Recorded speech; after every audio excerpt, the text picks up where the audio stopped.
আসসালামু আলাইকুম ভাইয়া। ওয়ালাইকুম আসসালাম। কেমন আছেন? আলহামদুলিল্লাহ ভালো আছি ভাই। ভালো আছেন? ভালো আছি। তো কি খবর আজকে পেঁয়াজের? খবর আসলে কৃষকের জন্য সুখবর।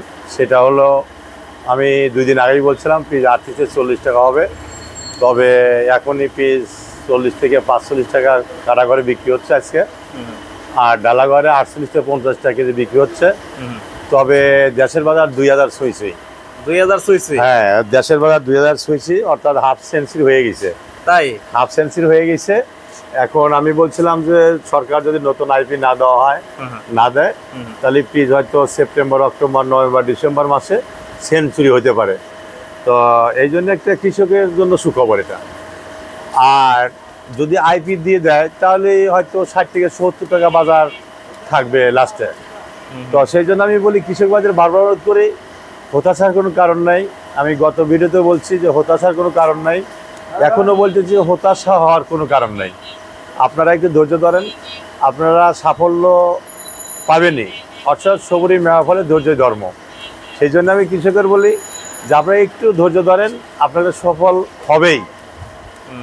আস্তে আস্তে হবে, যে কোনো সুফল আস্তে আস্তে কিন্তু হয়, গ্যাট করে পাওয়া যায় না। সেদিন লক্ষ্য রেখে যার যে পিস আছে আপনারা সুন্দরভাবে সংরক্ষণ করেন, হাটে কম বেচেন, যখন বেচার প্রয়োজন হয় তখন বেচবেন। আর সামনে যে আবাদ সাবাদ একটু প্রস্তুতি ভালো করে নেবেন। 2026 সনে পিসের অনেক দাম হবে, সেটা আমি এখনও বলবো না। যদি সরকার কৃষকের পাশে থাকে তাহলে অবশ্যই সরকারের মূল্য কৃষকরা দেবেই। আর যাই হোক, আজকে দেশের বাড়ি হাটেতে গ্রামগঞ্জে 2000 ছুঁইছি বাজার, কত করে 2000 মাথা পিস গেছে পাবনাতে। আর এই যে একটা পিস আছে সুখসাগর, এটা গত পরশু দিন বেশি 24 টাকা 25 টাকা। আজকে কিন্তু এটা রেট বেশি যাচ্ছে, 28 টাকা যাচ্ছে, কিন্তু বিক্রি হচ্ছে না। বিক্রি কিন্তু হয়ে যাবে, থাকবে না। হ্যাঁ, আর রাস্তায় আরো 2 গাড়ি মাল আছে, আজকে এসে পৌঁছাবে। একটা আকারে দেশি কালার আর একটা মোটা। তবে আশা করি ওই মালটা আমি 28 টাকাও বেচতে পারি, যদি ভালো হয় 30 টাকাও খাইতে পারি, বলা যায় না। এইটা? হ্যাঁ হ্যাঁ, তবে এইটা বর্তমানে এইটা আমি বেচতেছি আর কি। এইটা প্রথমে 18 টাকা ছিল। 18 টাকা ছিল, তারপরে 20-22 আসলো, তারপরে 22-24 আসলো, গতকাল বেশি 24-25, আজকে 26 টাকা পর্যন্ত বিক্রি করছি আর কি। কিন্তু আমি এখন 28 টাকা চাচ্ছি। এখন তো বলছি 28 টাকা চাচ্ছি। আমি তো বললামই আপনার কাছে কালকে 2টা পারবো, দেখেন বাইরে গেছে। এবং আলু আছে 25-যথেষ্ট পরিমাণ আলু আছে আমাদের ঘরে। ওই যে পাশে আলু আছে, যেখানে আলু আছে দেখেন দেখা যাচ্ছে, এদিকে আলু আছে। যদি কোনো আলুর ক্রেতা থাকে, সে আলু যদি আমার কাছে নেয়, কৃষকগঞ্জের স্টিক আলু, আমি অনলি 13 টাকা কেজি ধরবো। 13 টাকা অনলি 13 টাকা দেন। কৃষকগঞ্জের স্টিক হাই সুপার কোয়ালিটি, এটা স্টিক মানে লম্বা স্টিক আলু, অনলি 13 টাকা।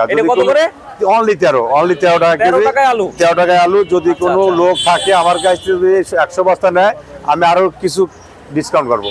13 টাকা থেকে আরো ডিসকাউন্ট আছে, সামান্য কিছু ডিসকাউন্ট করতে পারি। আপনারা যদি কারো 200-400 বস্তা আলুর দরকার হয়, আমার কাছে যোগাযোগ করে নিতে পারবেন।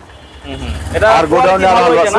হ্যাঁ, আমার গোডাউনে আরো আলু আছে, সেই জন্য আলু যথেষ্ট পরিমাণ বাংলাদেশে আছে। আমি সরকারের কাছে আবেদন করি, নেপাল, ভুটান, সিঙ্গাপুর, মালয়েশিয়া যত আলু যাচ্ছে, আরো 4-5 রাষ্ট্রে আলু দেওয়ার ব্যবস্থা করা হোক, নইলে কৃষক কিন্তু হাফ মারা হয়ে যাবে। এইটা হচ্ছে স্টিক আলু 13 টাকা। কৃষকগঞ্জ, হ্যাঁ, লাল আলু 13 টাকাতে। হ্যাঁ, লাল স্টিক আলু। এটা কোয়ালিটি কেমন? ভালো? হ্যাঁ, 100 ভালো হবে। 100 ভালো। আচ্ছা, আদা কত করে? আদা বেশি 100-110। 100 থেকে 110 টাকা। প্রথমে রেট দিয়েছিল 130 টাকা, 40 টাকা, বিক্রি হয় নাই, কিন্তু এখন বাজার কম ভাই আদার। আচ্ছা। আর রসুন বেশি 80 টাকা। রসুন 80 টাকা? হ্যাঁ, রসুন 80 টাকা। রসুন হইছে 80 টাকা। হ্যাঁ ভাই, 80 টাকা। এটা কোথার রসুন? এটা আপনার ফরিদপুরের রসুন। এটা রসুন 80 টাকা? 80 টাকা রসুন হইছে 80 টাকা। আচ্ছা, এটা ফরিদপুরেরটা? ফরিদপুরের রসুন দর্শক বন্ধুরা দেখতে পাচ্ছেন 80 টাকা আজকের বাজারে। আরো এক টাকা দেবো ডিসকাউন্ট করে, সমস্যা নেই। তো আমি আবারও সরকারের কাছে আবেদন করি, কৃষকের জন্য, শুধু আমার জন্য না, কিন্তু কৃষকের জন্য এভরিথিং, যে কৃষিকাজে যে সার, বীজ এবং পাওয়ার, নাঙল, বিদ্যুৎ কিন্তু ব্যবহার করা হয়, এইসব জিনিসের মূল্য দিন আসলেই কমা দেয়, নইলে কিন্তু কৃষক বাঁচবে না।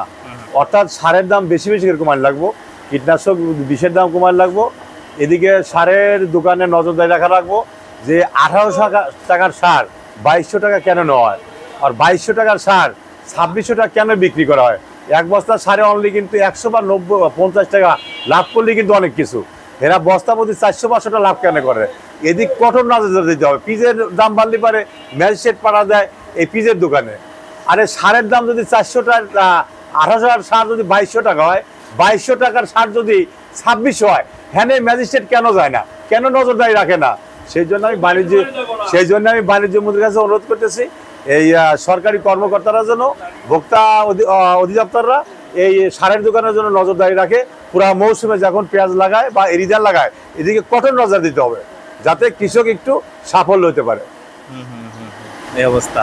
তো আজকে এইগুলা ফরিদপুরের ভাইয়া? এটা ফরিদপুরের। এটা কত বিক্রি করলেন? এটা ভাই আজকে রেট দিচ্ছে 42-43। আমি এই মালটা 42 টাকা আটানা বিক্রি করছি, কিন্তু 42 টাকা। 42 টাকা এটা 42 টাকা বিক্রি করছি। কয়টা মাল বেশি মানা করতেছে, এখন 45 টাকা বেশি করছে ভাই। 45 টাকা বিক্রি করছে। হাটের বাজার বেশি তো, এই জন্য। হাটের বাজার বেশি, অনেক বেশি, বললাম তো 1800 টাকা থেকে 2000 সইছি বাজার।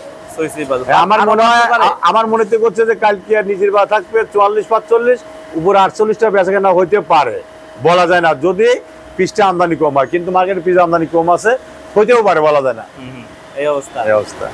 তো এখন বর্তমানে এখন এই যে দাম বাড়লে একটা রিস্ক আছে, ভারতের পেঁয়াজ আসতে পারে। না, ভারতের তো কোনো আইপি দোয়াই হয় না, আসবে কি করে? ষাটের যদি বুতাম না থাকে, ষাট গায়ে দিবেন কিভাবে? উনারা শুল্ক তুলে দিচ্ছে। আমার বাংলাদেশ সরকার তো এখনো পিজের জন্য কোনো নতুন আইপি দেওয়া হয় নাই। পিজ আসবে কি করে? আইপি না দিলে তো আসবে না। আসবে যারা মানে চূড়া গোপা আসবে, ওগুলো আসবে, সমস্যা নেই। আবার দুই গাড়ি আসলে তো তারা ঠেকায় না, ঢুকা দেয়, সমস্যা নেই। আর এলসিপি কিন্তু 55-12 টাকা পড়তে, আসবে কি করে? এখনো প্রত্যেক গাড়িতে প্রায় 1-1.5 লক্ষ লস যাবে, যদি আসে লস যাবে, লাভবান হতে পারবে না, লস হবে। হ্যাঁ ভাই, কি নেবেন ভাই? আসেন, এই পিস করে নেন, এই করে আসেন। আরে নেন, ঠিক আছে। 40 টাকা ধরবো না, কত দিবেন ভাই? নিবি না? ফাটা না তো, ভালো পিস, খুবই সুন্দর। ফরিদপুর এটা 38 টাকা নিবি তোর জন্য। তো এই হলো কাহিনী।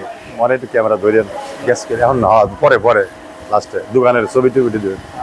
এইটা কত করে রসুন? হ্যাঁ, রসুন এটা 80 টাকা। 80 টাকা না? এইটা 80 টাকা। এটা কোথার? এটা ফরিদপুর ভাই। 80 টাকা বেচবো, এক একটা কমলে বেচবো, রসুন ভালো আছে তো, এই জন্য। তো সর্বশেষ কি বলতে চান ভাই? সর্বশেষ একটা কথাই বলতে চাই, কৃষকের প্রতি সরকারের লক্ষ্য রাখতে হবে, যাতে বেশি করে উন্নতি করে বাংলাদেশের কৃষক। আর আমার দোকানের নাম এই যে মেসার্স আহসান ট্রেডার্স, শ্যামবাজার, ঢাকা।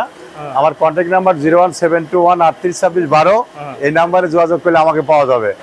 আমি বারবার বলতে চাই, যদি সরকার কৃষককে একটু মূল্যায়ন করে, আমাদের বাংলাদেশে জাত আসছে